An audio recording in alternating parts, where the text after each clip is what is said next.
শিল্প ও সাহিত্যে অপরিসীম অবদান রাখার স্বীকৃতিস্বরূপ এবছর স্বাধীনতা পুরস্কার পাচ্ছেন কবি আল মাহমুদ, ভাস্কর নভের আহমেদ ও রক সম্রাট আজম খান। এই তিন গুণীজনের স্বাধীনতা পুরস্কার প্রাপ্তির চূড়ান্ত প্রজ্ঞাপন জারি না হলেও প্রাথমিক তালিকায় তাদের নাম রয়েছে বলে নিশ্চিত করেছেন সংশ্লিষ্টরা। দেশের নানা ক্ষেত্রে অসামান্য অবদান রাখার স্বীকৃতি স্বরূপ এবছর স্বাধীনতা পুরস্কার পাচ্ছেন ৮ বরেণ্য ব্যক্তিত্ব। এর মধ্যে ৩ জনই শিল্প সাহিত্য অঙ্গনের। স্বাধীনতা পরবর্তী বাংলা কবিতার অন্যতম উজ্জ্বল নক্ষত্র আল মাহমুদ। তার সোনালী কাবিন, লোকলোকান্তর, কালের কলস, মায়াবী পর্দা দুলে উঠোকে বাংলা সাহিত্যের গুরুত্বপূর্ণ সম্পদ হিসেবে ধরা হয়। দীর্ঘ কর্মময় জীবনের স্বীকৃতি স্বরূপ পেয়েছেন বাংলা একাডেমি পুরস্কার, জয় বাংলা পুরস্কার, ২১ পদক সহ বহু সম্মাননা।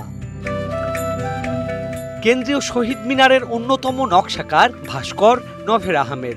বাংলাদেশের আধুনিক ভাস্কর্য শিল্পের অন্যতম এই পথিকৃৎ তার কাজের মধ্য দিয়ে বয়ে এনেছিলেন আন্তর্জাতিক সম্মান।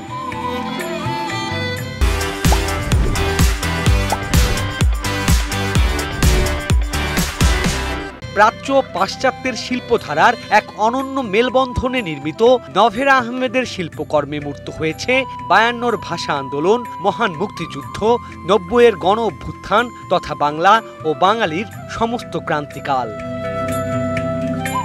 কিংবদন্তি এই ভাস্কর অর্জন করেছেন ২১ পদক সহ বহু পুরস্কার।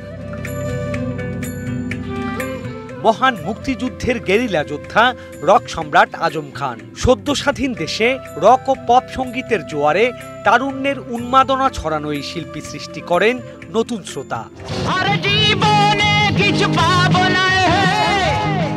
গানে গানে ছড়িয়ে দেন দেশ আর মানুষের প্রতি ভালোবাসার আহ্বান।